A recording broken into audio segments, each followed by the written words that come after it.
اعوذ باللہ من الشیطان الرجیم بسم اللہ الرحمن الرحیم۔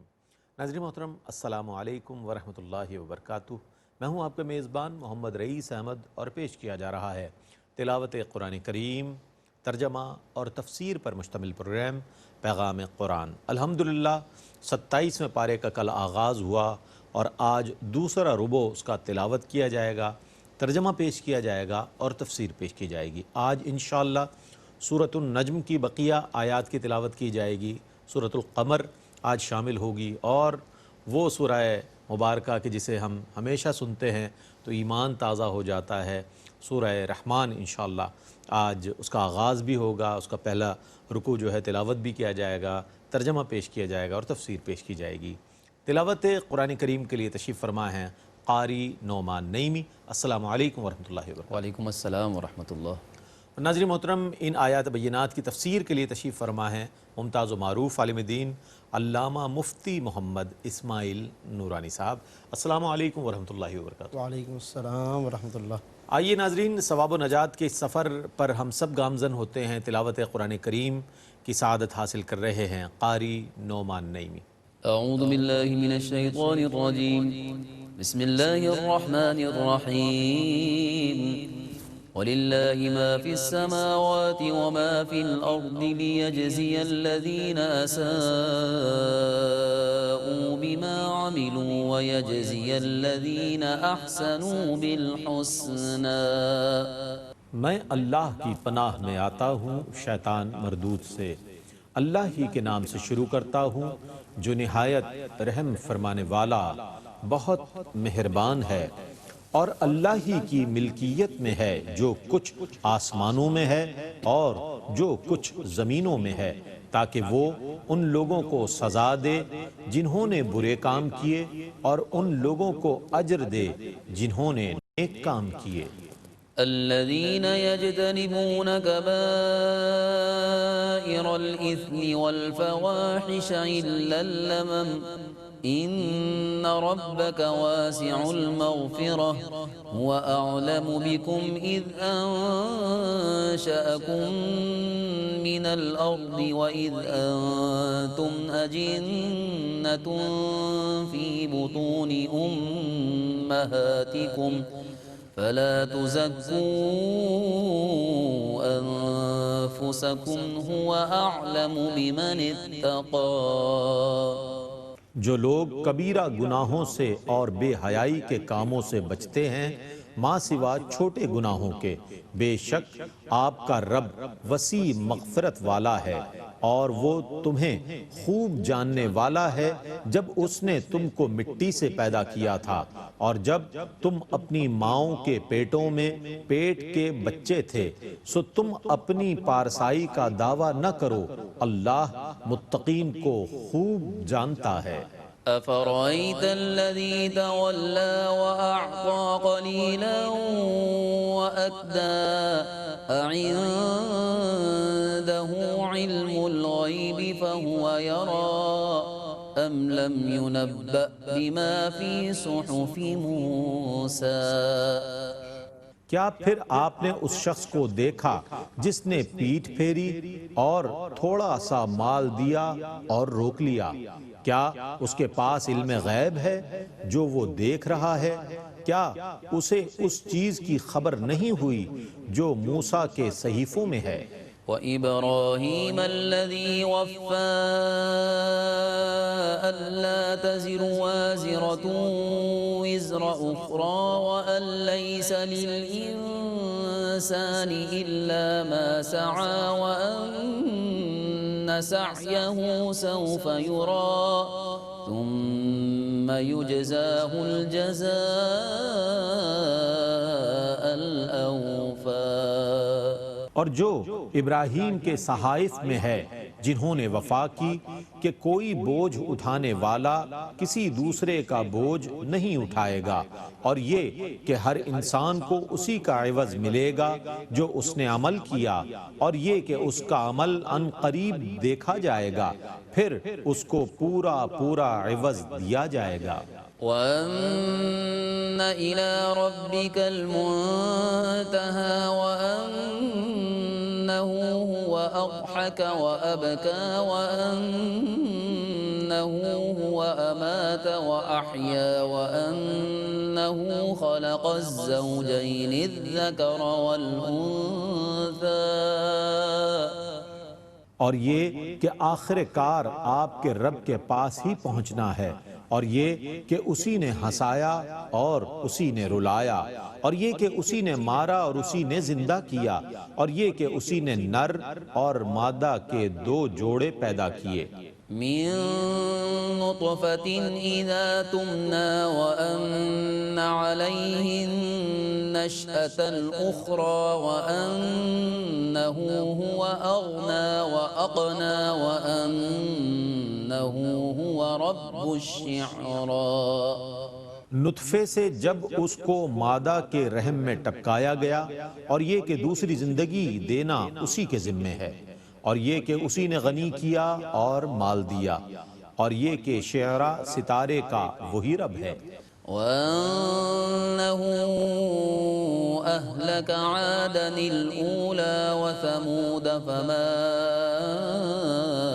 أبقى وقوم نوح من قبل إنهم كانوا هم أظلم وأطغى اور یہ کہ اس نے پہلی قوم عاد کو ہلاک کر دیا اور قوم سمود میں سے کسی کو باقی نہیں چھوڑا، اور ان سے پہلے قوم نوح کے کافروں کو بے شک وہ سخت ظالم اور بہت سرکش تھے، والمؤتفكة أهوى فغشاها ما غشا فبأي آلاء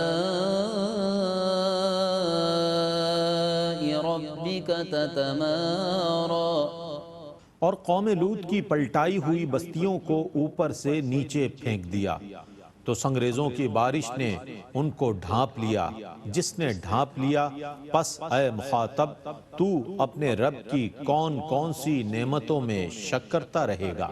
هذا نذير من النذر الأولى أزفت الآزفة ليس لها من دون الله كاشفة یہ پہلے عذاب سے ڈرانے والوں میں سے ایک ڈرانے والے ہیں، قریب آنے والی ساعت قریب آ چکی ہے، اللہ کے سوا وقت معین پر اسے کوئی دکھانے والا نہیں ہے۔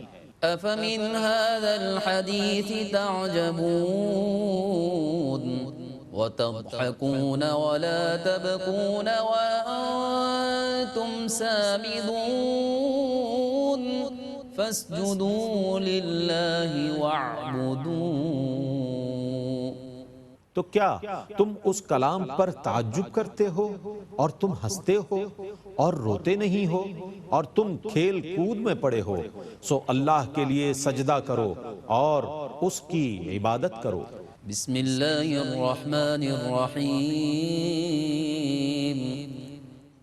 اقتربت الساعة وانشق القمر وإن يروا آية يعرضوا ويقولوا سحر مستمر۔ اللہ ہی کے نام سے شروع کرتا ہوں جو نہایت رحم فرمانے والا بہت مہربان ہے۔ قیامت قریب آ گئی اور چاند دو ٹکڑے ہو گیا، اور کافر اگر کوئی نشانی دیکھتے ہیں تو پیٹھ پھیر لیتے ہیں اور کہتے ہیں یہ تو وہ جادو ہے جو پہلے سے چلا آ رہا ہے۔ وَكَذَّبُوا وَاتَّبَعُوا أَهْوَاءَهُمْ وَكُلُّ أَمْرٍ مُسْتَقِرٌ وَلَقَدْ جَاءَهُم مِّنَ الْأَنبَاءِ مَا فِيهِ مُزْدَجَرٌ حِكْمَةٌ بَالِغَةٌ فَمَا تُغْنِ النُّذُرُ۔ انہوں نے تکذیب کی اور اپنی نفسانی خواہشوں کی پیروی کی، اور ہر کام اپنے وقت پر مقرر ہے۔ بے شک ان کے پاس ایسی خبریں آ چکی ہیں جن میں شرک پر سرزنش ہے، اس میں انتہائی حکمت ہے، سو ان کو عذاب سے ڈرانے نے کوئی فائدہ نہ دیا۔ فتول عنهم يوم يدعو الداع إلى شيء نكر خش عن أبصارهم يخرجون من الأجداث كأنهم جراد منتشر۔ اے نبی مکرم، آپ ان سے اعراض کیجئے جس دن ایک بلانے والا ناگوار چیز کی طرف بلائے گا، وہ خوف زدہ آنکھیں نیچی کیے ہوئے قبروں سے نکلیں گے، گویا کہ وہ زمین پر پھیلے ہوئے ٹڈی دل ہیں۔ مہطعین الی الداع یقول الکافرون هذا یوم عسیر۔ وہ بلانے والے کی طرف دوڑتے ہوئے ہوں گے، کافر کہیں گے یہ بہت سخت دن ہے۔ كذبت قبلهم قوم نوح فكذبوا عبدنا وقالوا مجنون وازدجر فدعا ربه أني مغلوب فانتصر۔ اس سے پہلے نوح کی قوم نے تکذیب کی، سو انہوں نے ہمارے بندے نوح کی تکذیب کی اور کہا یہ دیوانہ ہے، اور ان کو جھڑکا گیا، سو انہوں نے اپنے رب سے دعا کی کہ میں مغلوب ہوں، تو میرا بدلہ لے۔ ففتحنا أبواب السماء بماء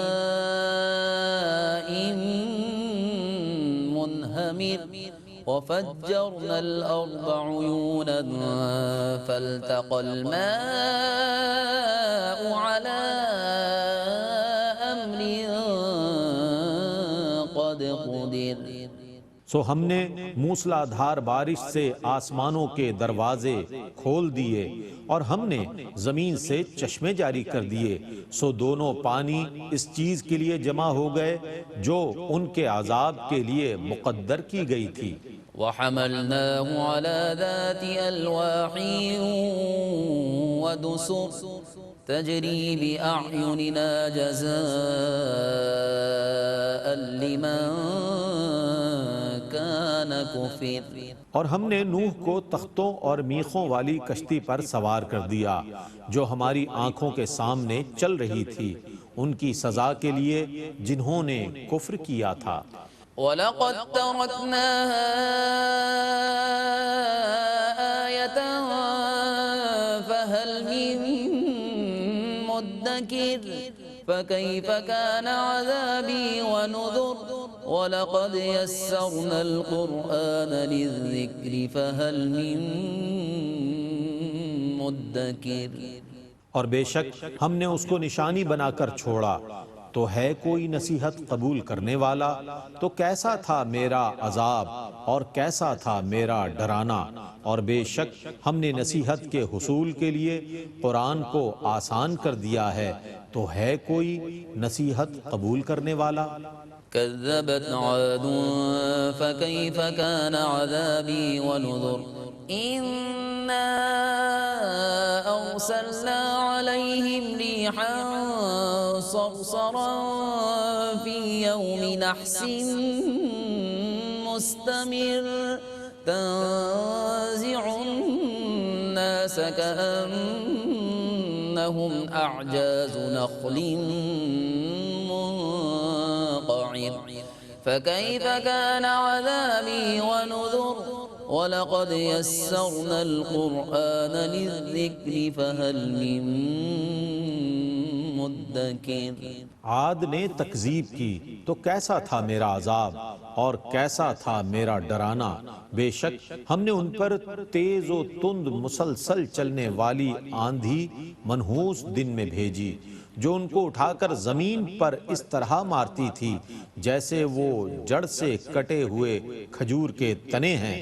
پس کیسا تھا میرا عذاب اور کیسا تھا میرا ڈرانا، اور ہم نے نصیحت کے حصول کے لیے قرآن کو آسان کر دیا ہے، تو ہے کوئی نصیحت حاصل کرنے والا؟ كذبت ثمود بالنذر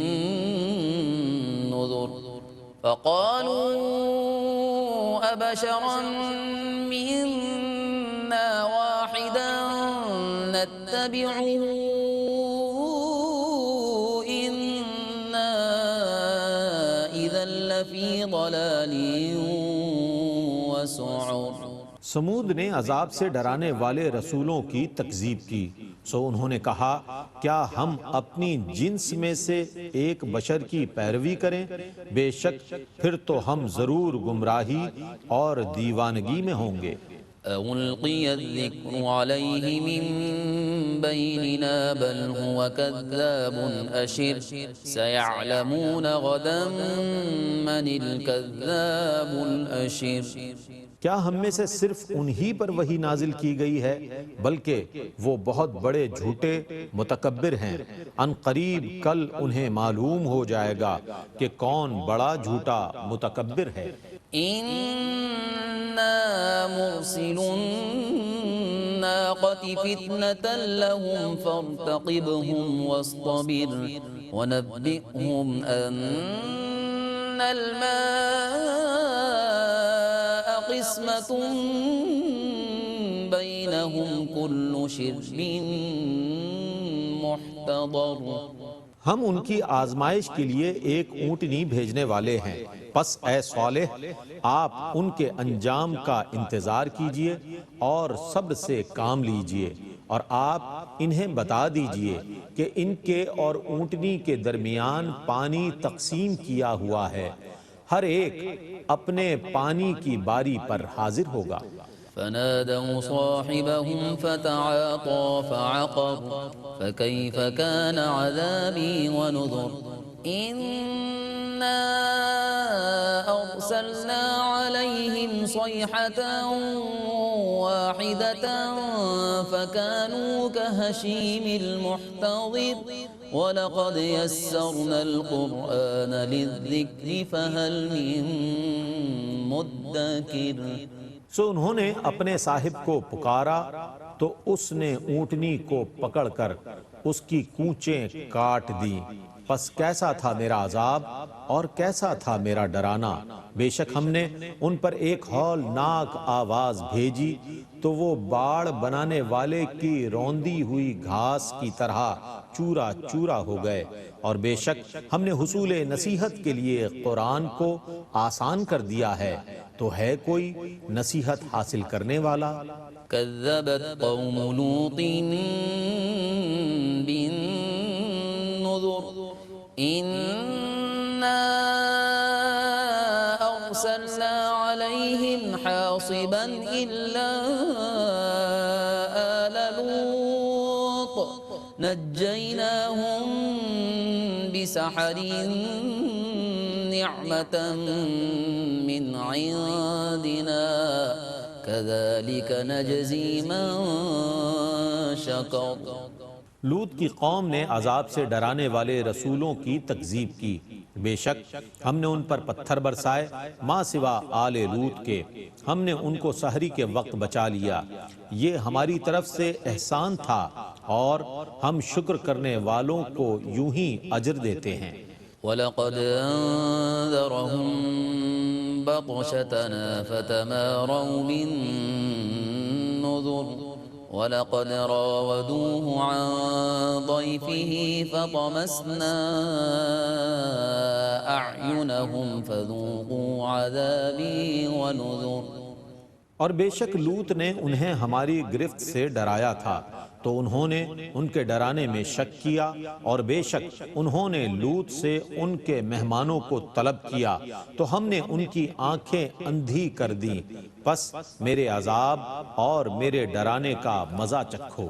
وَلَقَدْ صَبَّحَهُم بُكْرَةً عَذَابٌ مُسْتَقِرٌ فَذُوقُوا عَذَابِي وَنُذُرِ وَلَقَدْ يَسَّرْنَا الْقُرْآنَ لِلذِّكْرِ فَهَلْ مِن مُدَّكِرٍ۔ اور بے شک ان کو طے شدہ عذاب نے علی الصباح تباہ کر دیا، پس تم میرے عذاب اور میرے ڈرانے کا مزہ چکھو، اور بے شک ہم نے حصول نصیحت کے لیے قرآن کو آسان کر دیا ہے، تو ہے کوئی نصیحت حاصل کرنے والا؟ وَلَقَدْ جَاءَ آلَ فِرْعَوْنَ كذبوا بآياتنا كلها فأخذناهم أخذ عزيز مقتدر۔ اور بے شک آل فرعون کے پاس عذاب سے ڈرانے والے رسول آئے، انہوں نے ہماری تمام نشانیوں کی تکذیب کی، پس ہم نے ان کو غالب بے حد قدرت والے کی شان سے پکڑ لیا۔ أكفاركم خير من أولئكم أم لكم براءة في الزبر أم يقولون نحن جميع منتصر۔ اے کفار مکہ، کیا تمہارے کافر ان لوگوں سے بہتر ہیں، یا تمہارے لیے آسمانی کتابوں میں نجات لکھی ہوئی ہے، یا یہ لوگ کہتے ہیں کہ ہماری جماعت غالب رہے گی۔ سيهزم الجمع ويولون الدبر بل الساعة موعدهم والساعة أدهى وأمر إن المجرمين في ضلال وسعر يوم يسحبون في النار على وجوههم ذوقوا مس سقر۔ عنقریب ان کی جماعت شکست کھائے گی اور یہ پیٹھ پھیر کر بھاگیں گے، بلکہ ان کی وعید قیامت ہے، اور قیامت بڑی مصیبت اور بہت تلخ ہے۔ بے شک مجرمین گمراہی اور عذاب میں ہیں، جس دن ان کو دوزخ میں اوندھا گھسیٹا جائے گا اور کہا جائے گا دوزخ کا عذاب چکھو۔ إنا كل شيء خلقناه بقدر وما أمرنا إلا واحدة كلمح بالبصر۔ بے شک ہم نے ہر چیز اندازے سے بنائی ہے، اور ہمارا کام تو بس ایک لحظے کا ہے، جیسے آنکھ جھپکنا۔ وَلَقَدْ أَهْلَكْنَا أَشْيَاعَكُمْ فَهَلْ مِن مُدَّكِرٍ۔ اور بے شک ہم تم جیسی بہت سی جماعتوں کو ہلاک کر چکے ہیں، پس ہے کوئی نصیحت قبول کرنے والا؟ وَكُلُّ شَيْءٍ فَعَلُوهُ فِي الزُّبُرِ وَكُلُّ صَغِيرٍ وَكَبِيرٍ مُسْتَطَرٍ إِنَّ الْمُتَّقِينَ فِي جَنَّاتٍ وَنَهَرٍ فِي مَقْعَدِ صِدْقٍ عِندَ مَلِيكٍ مُقْتَدِرٍ۔ اور انہوں نے جو کچھ کیا ہے وہ سب صحائف میں لکھا ہوا ہے، اور ہر چھوٹا اور بڑا کام لکھا ہوا ہے۔ بے شک متقین جنتوں میں اور دریاؤں میں ہوں گے، سچی عزت کے مقام میں، بہت قادر بادشاہ کے پاس۔ بسم اللہ الرحمن الرحیم۔ الرحمن علم القرآن خلق الإنسان علمه البيان الشمس والقمر بحسبان والنجم والشجر يسجدان۔ اللہ ہی کے نام سے شروع کرتا ہوں جو نہایت رحم فرمانے والا بہت مہربان ہے۔ رحمان نے اپنے رسول مکرم کو قرآن کی تعلیم دی، انسان کامل کو پیدا کیا اور ان کو ہر چیز کے بیان کی تعلیم دی۔ سورج اور چاند ایک حساب سے چل رہے ہیں، اور زمین پر پھیلی ہوئی بیلیں اور اپنے تنے پر کھڑے ہوئے درخت سجدہ ریز ہیں۔ والسماء رفعها ووضع الميزان ألا تطغوا في الميزان۔ اور آسمان کو بلند بنایا اور عدل کی ترازو بنائی تاکہ تم تولنے میں بے انصافی نہ کرو وَأَقِيمُوا الْوَزْنَ بِالْقِسْطِ وَلَا تُخْسِرُوا الْمِيزَانَ اور انصاف کے ساتھ صحیح وزن کرو اور تول میں کمی نہ کرو وَالْأَرْضَ وَضَعَهَا لِلْأَنَامِ فِيهَا فَاكِهَةٌ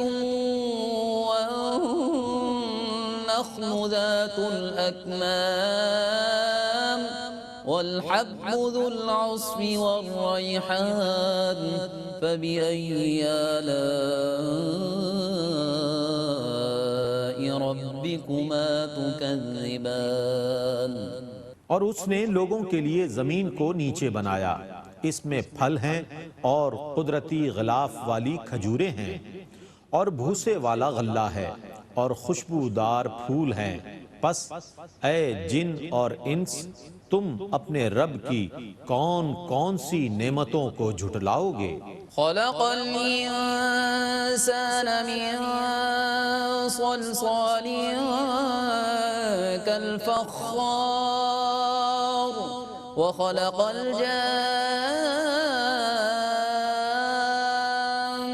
الجان من مارج من نار فبأي آلاء ربكما تكذبان اس نے انسان کو ٹھیکرے کی طرح بجتی ہوئی سوکھی مٹی سے بنایا اور جن کو خالص آگ کے شعلے سے پیدا کیا سو تم دونوں اپنے رب کی کون کون سی نعمتوں کو جھٹلاؤ گے رب المشرقين ورب المغربين فبأي آلاء ربكما تكذبان مرج البحرين يلتقيان بينهما برزخ لا يبغيان فبأي آلاء ربكما تكذبان وہی مشرقین کا رب ہے اور وہی مغربین کا رب ہے سو تم دونوں اپنے رب کی کون کون سی نعمتوں کو جھٹلاؤ گے اس نے کھاری اور شیریں دو سمندر جاری کیے جو ایک دوسرے سے مل جاتے ہیں ان دونوں کے درمیان ایک آڑ ہے جس سے وہ تجاوز نہیں کرتے سو تم دونوں اپنے رب کی کون کون سی نعمتوں کو جھٹلاؤ گے يخرج منهما اللؤلؤ والمرجان فبأي آلاء ربكما تكذبان وله الجوار المنشآت في البحر كالأعلام ان سمندروں میں سے موتی اور مونگے نکلتے ہیں سو تم دونوں اپنے رب کی کون کون سی نعمتوں کو جھٹلاؤ گے اور سمندر میں پہاڑوں کی مانند اونچی چلنے والی کشتیاں اسی کی ملکیت ہیں الحمدللہ تلاوت قرآن کریم اور ترجمہ آپ نے ملاحظہ فرمایا آئیے ان آیات بینات کی تفہیم کے لیے اور ان کو سمجھنے کے لیے ہم تفسیر کی جانب بڑھتے ہیں میں ملتمس ہوں علامہ مفتی محمد اسماعیل نورانی صاحب سے بسم اللہ بسم اللہ الرحمن الرحیم الحمدللہ رب العالمین والصلاة والسلام علی اشرف الانبیاء و سید المرسلین معزز ناظرین الحمدللہ آج کی اس نشست میں 27ویں پارے کے دوسرے ربع کی تلاوت کی گئی ہے اور کل کی نشست میں جیسا کہ ہم نے بتایا تھا کہ سورۃ النجم کی تلاوت کا آغاز ہو چکا ہے لیکن آج اس کی ہم کچھ تفسیر انشاءاللہ بیان کریں گے اور اس کے ساتھ ساتھ آج کی اس نشست میں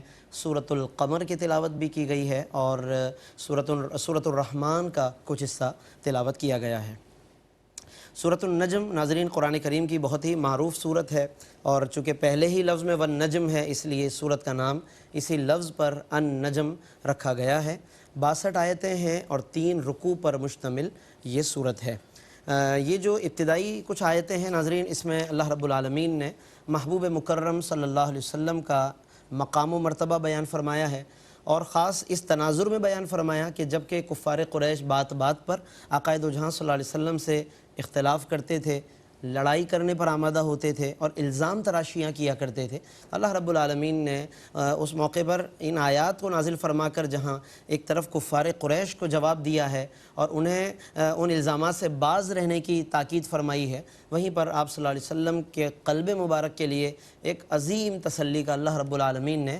سامان بھی فرمایا ہے۔ اس لیے انداز اور آغاز بہت ہی محبت بھرے انداز میں ہے، اور ان آیات میں مختلف زاویوں سے آپ صلی اللہ علیہ وسلم کی صفات کو بیان فرمایا گیا ہے۔ فرمایا کہ وَالنَّجْمِ اِذَا ہوا، قسم ہے اس تابندہ ستارے کی کہ جب وہ نیچے اترا یا جب وہ نیچے آیا۔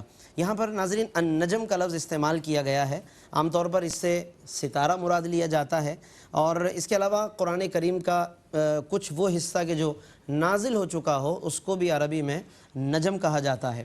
چنانچہ بعض علماء نے النجم کی وجہ سے، یعنی اس کے ایک معنی کے اعتبار سے اس سے ستارے کا معنی مراد لیا ہے، بعض علماء نے اس سے آقا دو جہاں صلی اللہ علیہ وسلم کی ذات پاک کو مراد لیا، اور پھر آگے تک کی آیتوں کو سفر معراج کے ساتھ مربوط کیا ہے کہ اس میں اللہ نے آپ صلی اللہ علیہ وسلم کے سفر معراج کو بیان فرمایا ہے، اور خصوصاً وہ سفر کے جس کا وہ بیت المقدس کے بعد سے اللہ رب العالمین کے دیدار تک کا جتنا بھی سفر ہے اسی کو عام طور پر معراج کہا جاتا ہے، وہ اس صورت میں اللہ رب العالمین نے بیان فرمایا، اور بعض علماء نے اس سے قرآن کریم مراد لیا ہے۔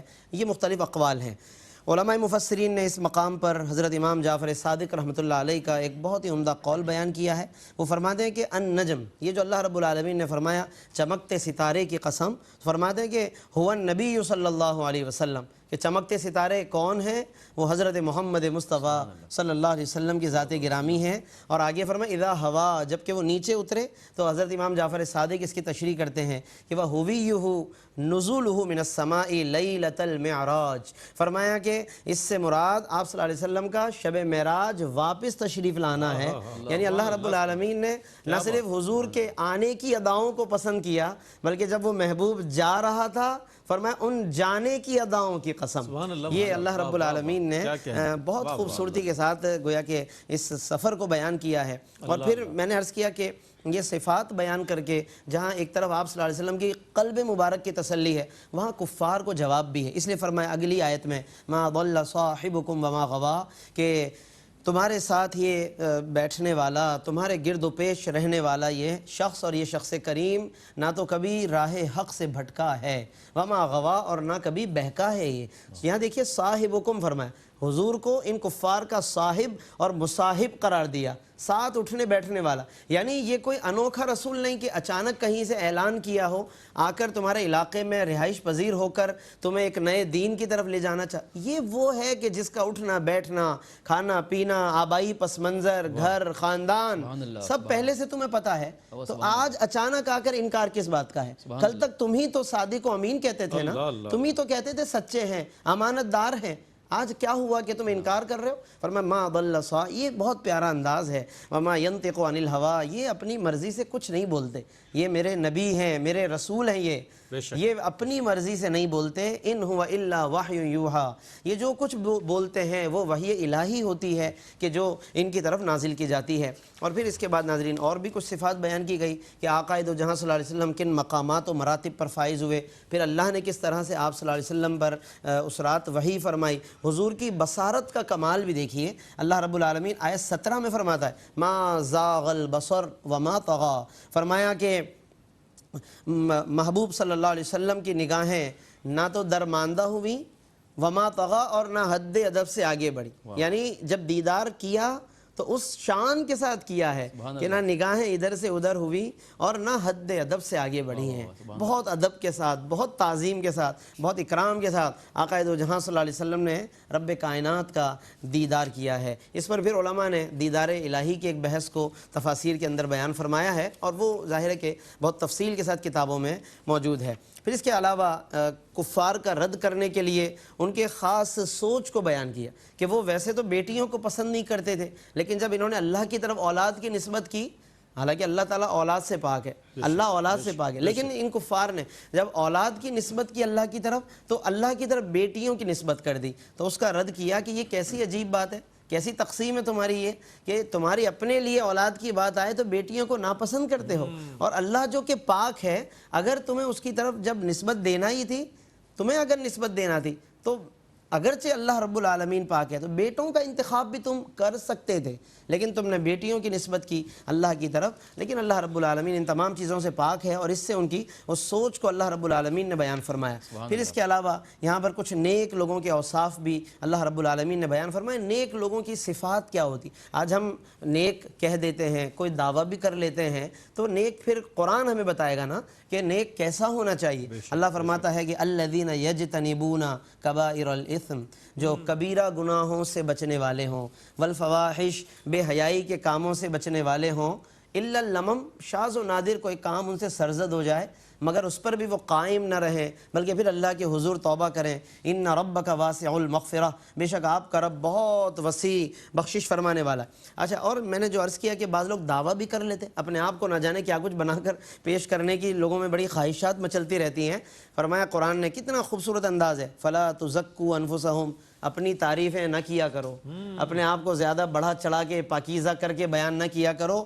ہوا اعلم، اللہ زیادہ جانتا ہے، بمن اتقا، کہ کون متقی ہے، کون پرہیزگار ہے، وہ خوب جانتا ہے، کیونکہ ظاہر ہے اس نے تخلیق کیا ہے نا۔ اس نے جب فرماتا ہے کہ وَإِذْ أَنْتُمْ أَجِنَّةٌ، جب تم حمل میں تھے، اپنی ماؤں کے شکموں میں، پیٹ میں تھے، وہ تب سے اور اس سے پہلے سے ہمیشہ سے جاننے والا ہے۔ تو اپنے آپ کو اس طرح بنا کر اور جعلی کر کے اور اپنے آپ کو کچھ کا کچھ بنا کر لوگوں کے سامنے پیش کرنا، یہ دانش مندی بھی نہیں، اور اللہ کو یہ رویہ اور یہ طریقہ پسند بھی نہیں ہے۔ ہمیں حقیقت پسند ہونا چاہیے، اللہ کا قرب حاصل کرنے کی ہمیں کوشش کرنی چاہیے۔ اس کے علاوہ ناظرین، اس صورت کے اندر اللہ رب العالمین نے کچھ اقوام کی طرف بھی کچھ اشارہ فرمایا ہے، کچھ اپنے افعال اور اوصاف بھی بیان فرمائے کہ میں اپنے بندوں کے ساتھ کس کس طریقے سے پیش آتا ہوں، قدرت کی کیا کیا نشانیاں ہیں، مختلف اقوام نے جب جھٹلایا تو ان پر کس طریقے سے عذاب نازل ہوا۔ تو یہ تمام مضامین ہمارے مطالعے کے لیے ہیں کہ ہمیں چاہیے کہ ہم اس کا مطالعہ کریں۔ اس کے علاوہ ناظرین، آج کی اس تلاوت میں سورۃ القمر کی تلاوت کی گئی۔ سورۃ القمر میں 3 رکوع ہیں اور 55 آیتیں ہیں، اور اس میں چونکہ چاند کا ذکر ہے، القمر، اسی وجہ سے اس کو سورۃ القمر کہتے ہیں۔ اور پھر قیامت کے قرب کو اللہ رب العالمین نے بیان فرمایا، قیامت کے قرب کو، چاند کے 2 ٹکڑے ہونے کو بیان فرمائی، کیونکہ یہ بھی علامات قیامت میں سے ہے۔ حضور علیہ السلام سے یہ لوگ معجزہ طلب کرتے تھے، آپ چاند کو 2 ٹکڑے کر دیں، آپ فلاں کر دیں، یہ کر دیں، اس طرح سے وہ معجزات کو طلب کرتے تھے۔ اور حضور علیہ السلام نے ان کے اس مطالبے پر چاند کی طرف اشارہ کر کے چاند کو 2 ٹکڑے کر دیا، جبکہ حضور فرما چکے تھے کہ اگر میں ایسا کر دوں تو ایمان لے آؤ گے۔ انہوں نے کہا جی ہم ایمان لے آئیں گے۔ وہ سمجھ رہے تھے کہ حضور ایسا نہیں کر سکتے، لیکن سرکار نے ایسا کر کے دکھایا، اور نہ صرف ایسا کر کے دکھایا بلکہ مشرکین کا نام لے لے کر آپ صلی اللہ علیہ وسلم نے فرمایا اشہدو، اے فلاں بن فلاں گواہ ہو جاؤ، اے فلاں بن فلاں گواہ ہو جاؤ۔ آپ صلی اللہ علیہ وسلم نے سب کو گواہ بھی بنایا اس پر، لیکن اس کے باوجود بھی کہنے لگے کہ نہیں، یہ تو معاذ اللہ وہ شخص ہیں کہ ان کا جادو تو آسمانوں پہ بھی چل رہا ہے، چاند تک پہنچ چکا ہے۔ یہ کہہ کر انہوں نے حضور علیہ السلام کی دعوت کا انکار کر دیا، اور آپ کو معاذ اللہ آپ کی جو پیغام تھا اس کو رد کیا۔ پھر اس کے بعد کفار کی مختلف حالتیں بیان کی ہیں، قوم نوح کا رویہ جو حضرت نوح کے ساتھ رہا اس کو بیان فرمایا، کس طرح انہوں نے بھی جھٹلایا ہے، قوم عاد کا کیا رویہ رہا، انہوں نے کس طریقے سے اپنے نبیوں کو جھٹلایا ہے۔ یہ تمام باتیں بار بار یہاں پر بیان، قوم لوط کا آگے ذکر آئے گا، قوم سمود کا ذکر ہے۔ اس صورت میں تفصیل کے ساتھ اللہ رب العالمین نے ان قوموں کے نہ صرف احوال بیان کیے بلکہ کس طرح ان پر عذاب آئے، پورے واقعات ہیں یہ ناظرین۔ ظاہر ہے اس مختصر سے وقت میں ہم ان تمام واقعات کو بیان نہیں کر سکتے، لیکن اشارہ ہم ہر نشست میں دے دیتے ہیں تاکہ ہمارے اندر کچھ دلچسپی پیدا ہو، قرآن کا ذوق بڑھے کہ ہمیں ان واقعات کو ضرور پڑھنا چاہیے۔ الگ سے بھی واقعات کے عنوان سے بھی کتابیں ہوتی ہیں کہ جن میں قرآنی واقعات کو بیان کیا جاتا ہے، علماء نے اس حوالے سے بھی کام کیا ہے۔ اور اس صورت کی خاص بات یہ ہے کہ اس میں ایک آیت کو بار بار اللہ رب العالمین نے بیان فرمایا، وَلَقَدْ يَسَّرْنَا الْقُرْآنَ لِلذِّكْرِ فَهَلْ مِن مُدَّكِرٍ، فرمایا کہ ہم نے قرآن کو نصیحت کے لیے آسان کر دیا، ہے کوئی نصیحت حاصل کرنے والا؟ بار بار فرمایا ہے کوئی نصیحت حاصل کرنے والا؟ تو ناظرین، کل کو قیامت کے دن یہ حجت نہیں چلے گی کہ ہمیں کسی نے قرآن نہیں بتایا، ہمیں کسی نے قرآن نہیں سکھایا، یہ باتیں کام نہیں آئیں گی۔